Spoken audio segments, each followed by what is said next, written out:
Doctor صاحب میں یہ پوچھنا چاہتا ہوں کہ کانکوبائنز جو تھیں آپ صلی اللہ علیہ وسلم کے دور میں، ان کے ساتھ جو نکاح کا کانٹریکٹ تھا اس کی کیا حیثیت تھی عام بیویوں کے نکاح سے؟ مختلف کیا تھا اس میں، اور ان بطور بیوی ان کی حیثیت کیسی تھی، اور ان کے ساتھ کس طرح کا معاملہ کیا جاتا تھا، اور بعد میں وراثت میں ان کا کیسا حصہ تھا؟ نیز یہ کہ کیا آج ان کی کوئی شکل معاشرے میں، کسی بھی معاشرے میں کیا باقی ہے کہ اس کی کوئی اجازت ہے؟ دوسرا ڈاکٹر یہ کہ اگر اس کو لیبریٹ آپ کر دیں تو ساتھ یہ بھی بتا دیجیے کہ سورہ نساء کی جو آیات ہیں، آیت نمبر 4 اور 24 جس میں وما ملکت ایمانکم ان کے بارے میں آیا ہے، ان کو زیادہ ایلیبریٹ کرنے کے لیے کون سی تفسیر بہترین ہے جس کو پڑھا جا سکتا ہے، اگر آپ کو اس وقت آپ کی کال کر سکیں؟ جزاک اللہ۔ پہلے تو اپنی بات میں ایک تصحیح کر لیجیے، باقیوں کے ساتھ یا لونڈیوں کے ساتھ اور کمائنس کے ساتھ کوئی نکاح نہیں، منقوہ وہ بیویاں کہلاتی ہیں، اور یہ باندھنے کہلاتی ہیں، یہ ملکیت بیوی ملکیت نہیں ہے۔ بیوی تو ایک سوشل کانٹریکٹ کے تحت آپ کے ساتھ آتی ہے، زندگی گزارتی ہے، اس کی مرضی کے بغیر اس کا نکاح نہیں ہو سکتا، اس کی اجازت سے نکاح ہوا ہے، اور بیوی جو ہے اس کو یہ حق بھی حاصل ہے کہ وہ کبھی چاہے تو آپ سے سپریشن جو ہے وہ حاصل کر لے۔ لیکن یہ جو ملکیت کا تصور ہے اس میں یہ چیزیں نہیں ہیں، نہ اس میں نکاح ہے، نہ اس میں کوئی وراثت کا حصہ، بلکہ وہ تو خود وراثت میں منتقل ہو جائیں گے۔ اگر کوئی شخص جو ہے اس کے شادیاں تھیں اور اس کے انتقال کے بعد وہ اس کی ملکیت کی وجہ سے اور پراپرٹی جو ہے وہ منتقل ہوگی اور رات سے ہو جائے گی، تو پہلی بات تو یہ چاہے اچھی لگے چاہے بری، لیکن آپ اس کو سمجھ لیجئے ایز سچ کے جیسے وہ تھا معاملہ۔ ہمیں اس کے اندر جو ہے وہ کچھ اس کو پیلیٹیبل بنانے کے لیے اور اس کو جو ہے اس کے اندر کوئی ترمیم نہیں کرنی چاہیے۔ اسٹیٹس جو ہے باندھی کا کانسٹیٹوئنٹ کا وہ یہ ہے کہ اصل مسئلہ یہ آتا ہے کہ آیا آج بھی ایسا کوئی معاملہ ہے؟ آج ایسا کوئی معاملہ موجود نہیں ہے، اور یہ لونڈیاں ہوتی تھیں حضور کے زمانے میں صرف جو میدان جنگ میں مال غنیمت کے طور پر آتے تھے۔ آپ ایک جنگ ہوئی ہے، فرض کیجیے جنگ بدر ہوئی ہے، جنگ بدر میں اب جب کفار کو شکست ہو گئی ہے تو آپ کو معلوم ہے ان کے جو اونٹ تھے وہ 900 اونٹ لے کر آئے ہوئے تھے، وہ سارے تو بھی کھائے نہیں گئے سے۔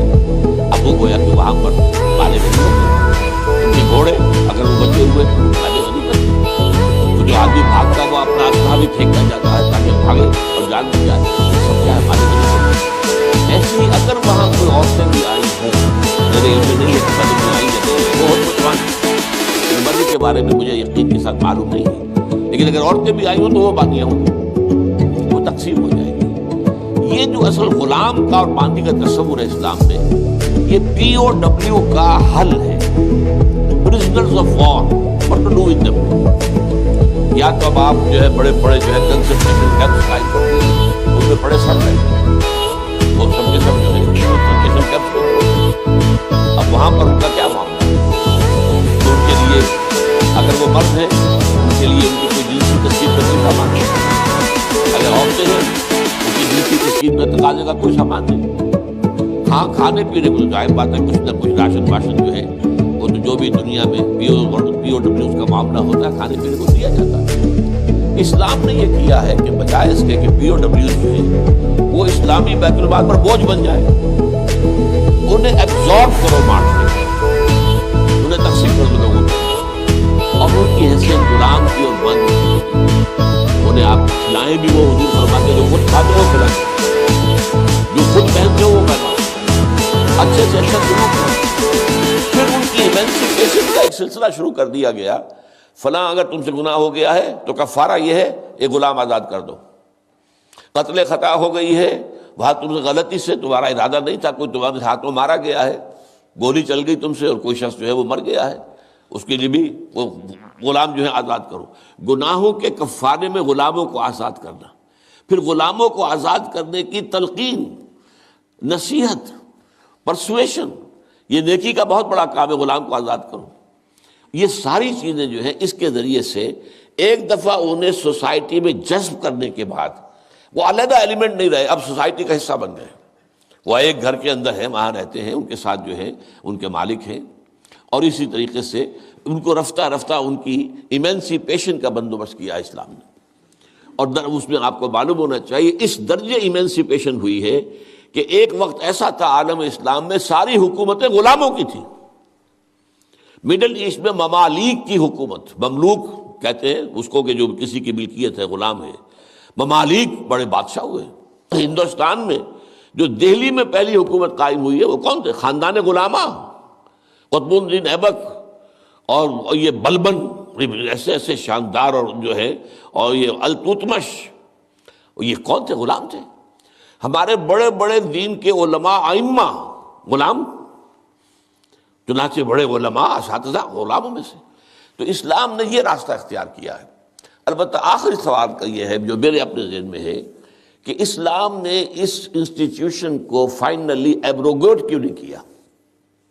ایبروگیشن، جیسے آپ کو معلوم ہے سود کا معاملہ چلتا رہا، آخر میں آ کے سن 9 میں فائنلی طے کر دیا گیا حرام، اب اس کے قریب مت پھٹکو.